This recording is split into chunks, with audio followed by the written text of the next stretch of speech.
It's basically a comedy about two con men who meet each other in the south of France and then meet my character sort of quite late into the story, and all sorts of things start happening from that point. Ridiculously funny, silly things, Rufus Hound being one of them and Robert Lindsay being the other. I play a really sweet, goofy girl from Cincinnati, and I have some amazing songs, and there's a lot more to my character than originally meets the eye, so there's depth to be had from her.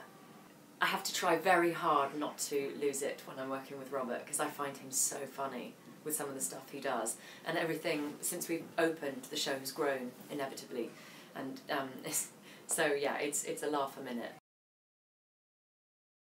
He's a kind of superstar in his own way. He has got an aura about him. You see him, and he's 6'2", very handsome, exudes confidence and positivity, and I think particularly because of all of the Legally Blonde hype and the success of that, there is definitely a sort of hype around Jerry, and he's coming and working in London a lot more. He's set up his own company here, so I think he's definitely going to be one to watch.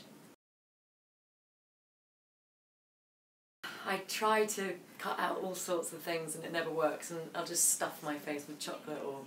I mean, literally, if you turn the camera around, there's quite a lot of wine in this dressing room as well, so... Living like a nun, no, life's too short.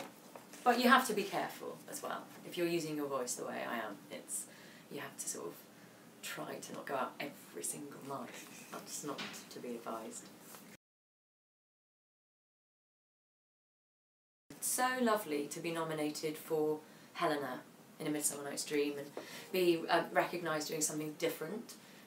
It's funny because I've had 2 nominations in musicals and 1 in straight theatre, but I've probably done more plays than I have musicals, but I think people know me more as a musical theatre actor, so it's nice to sort of break down that perception. Don't always take other people's advice. Listen to your instinct and what you know, think about the stuff that you like to see, think about the stuff that you like to read, think about the person that you want to be, and then try and somehow allow your work to reflect that. It doesn't often happen. It certainly hasn't happened necessarily for me, because I don't, believe it or not, I don't love musical theatre. I don't know loads, and I certainly love some, but I think you've just got to stick to your guns, and sometimes it's the work you turn down that makes your career, as opposed to just saying yes to everything. I turned down some Shakespeare jobs way back, and actually I'm so glad I did, because then when I did do my first Shakespeare, it was in the West End with Michael Grandage, and it couldn't have worked out better. I think I would like to maybe sort of, yeah, pick and choose a little bit more after this, and also like to do more screen stuff.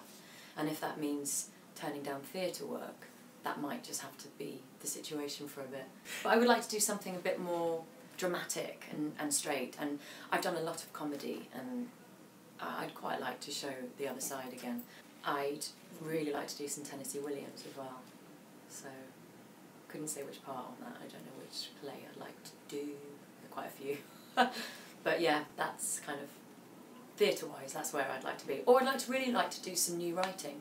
I'm all about constantly trying to sort of, you know, challenge perception and not completely conform to what people think I can do, because there's a lot more to me than just being a tall, bubbly blonde.